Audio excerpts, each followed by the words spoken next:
Hey, this is William. I'm out at the new Ace of Spades venue in Sacramento, California. I'm here with Cory of Norma Jean. How's it going? Hello. Going good, man. How are you? I'm all right. Awesome. Good tour so far? Been awesome. Yeah, we're about 10 days in, I think, including 1 day off. So it's been going great. Really stoked. Yeah. So you got to give me a little history of the band.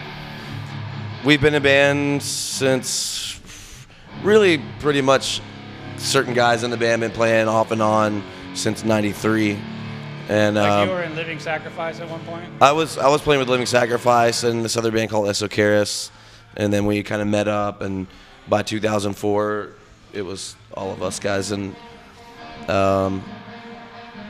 yeah, I mean pretty much the rest is history. We've been on the road putting out. We're on our 5th record right now, called Meridional, just came out, and we're touring as hard as we can. Awesome CD, I love it. Awesome, thank you. One of my best ones last year. So sweet. I have one of my top 5. Yeah, we had a lot of fun making it. We're really happy with the way it's been received so far. So I was watching another interview of yours, and you're saying it had a deeper vibe. What is that, or a darker vibe? What does that mean to you, a darker? I don't know. It's really more of the musical presence of the record. I think it has a darker feel to it, whereas we started playing around with melody back in with Redeemer, but since we were kind of learning more about it, and less dissonant and stuff. So, the chords are brighter then, and now we just try to go for like a darker feel, and I think we just did that the whole record because we loved it so much. So, I mean, it just seems kind of odd because you guys are known as a Christian metal band. So, to somebody say darker, do you mean darker like more evil, or darker more less cheery? Yeah, music can't have a belief. It's a sound. Right. It can't be Christian or non-Christian, or it's a sound. I mean, we're musicians before anything. I mean, as musicians, our music isn't going to sound different because we're Christian. Right. That doesn't make it. Slayer isn't heavier because they sing about the devil. I mean, it's just not how it works. If I clap my hands, it doesn't mean you can't say it's good or evil. And that's kind of what we've always stuck with. Like, I think lyrically, our faith is definitely a cornerstone to our lyrics, but really, if you think about it, we're not doing anything different from our peers. We sing about what we believe in, just like everybody else. You guys less so than some other bands, like the Devil Wears Prada. They're more apt to give talk about Jesus on stage and things like that. Where you guys don't do that sort of thing, do you? Yeah, I mean, it does. It just depends on the moment, really. It's I've always felt like what I was supposed to do with my life was be a musician, and I think our lyrics and our music is inspiring enough to our fans that I don't have to be so direct about it, from the stage. And honestly, we don't care if people believe the same as us. Right. If you don't, I mean, that's just kind of our attitude.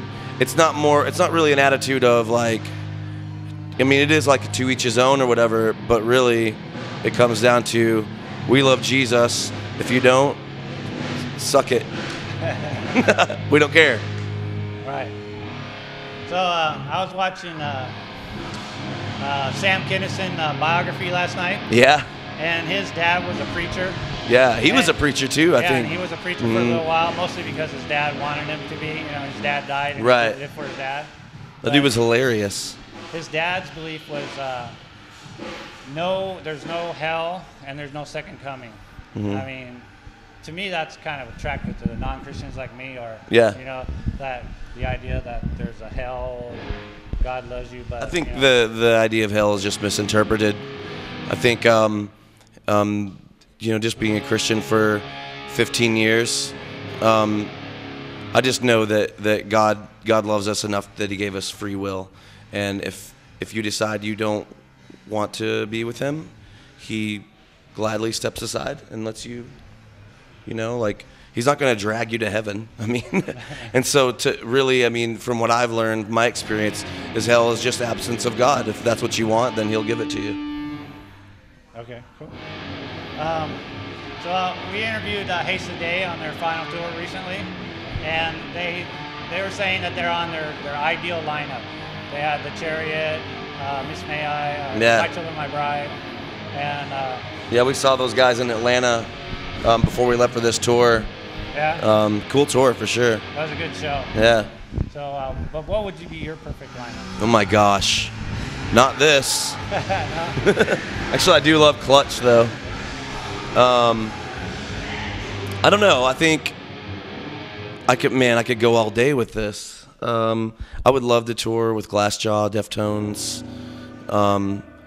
Converge is one of my favorite bands. I think the list is pretty long. I mean, if I could stick Nirvana in there, I would.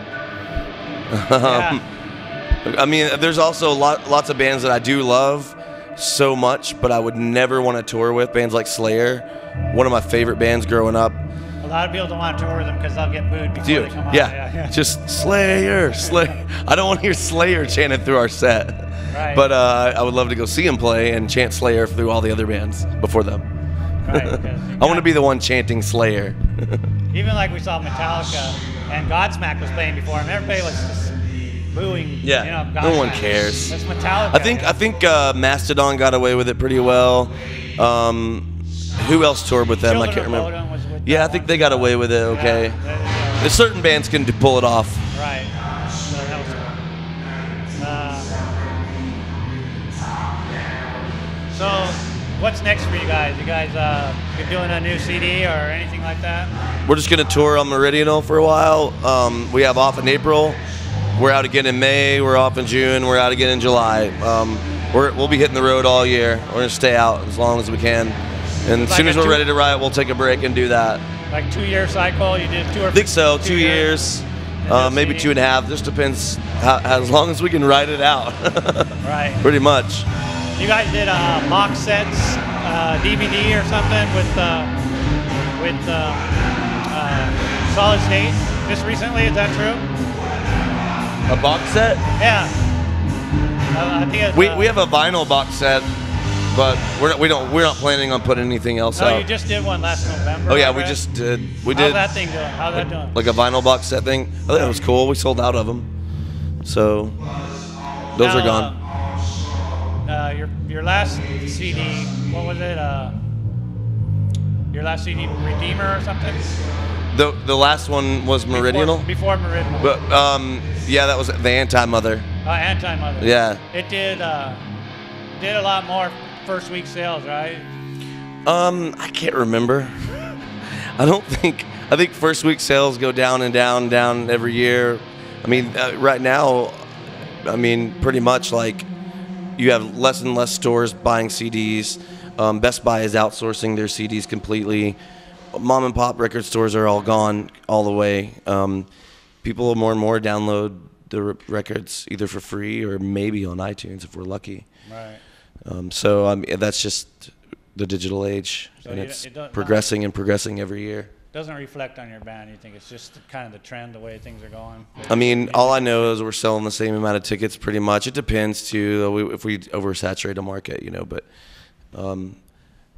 we're still going. So right. I mean, I would love to sell more CDs, but right now people know how to get them for free, and until that stops, which it should, we'll have to deal with it.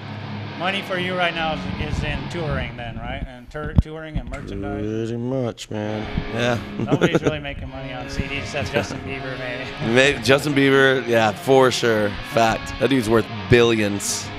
All right, well, cool. That's about all I got. All right, man. Thanks, well, thank man. you very much. Good talking to you. All right. Yeah.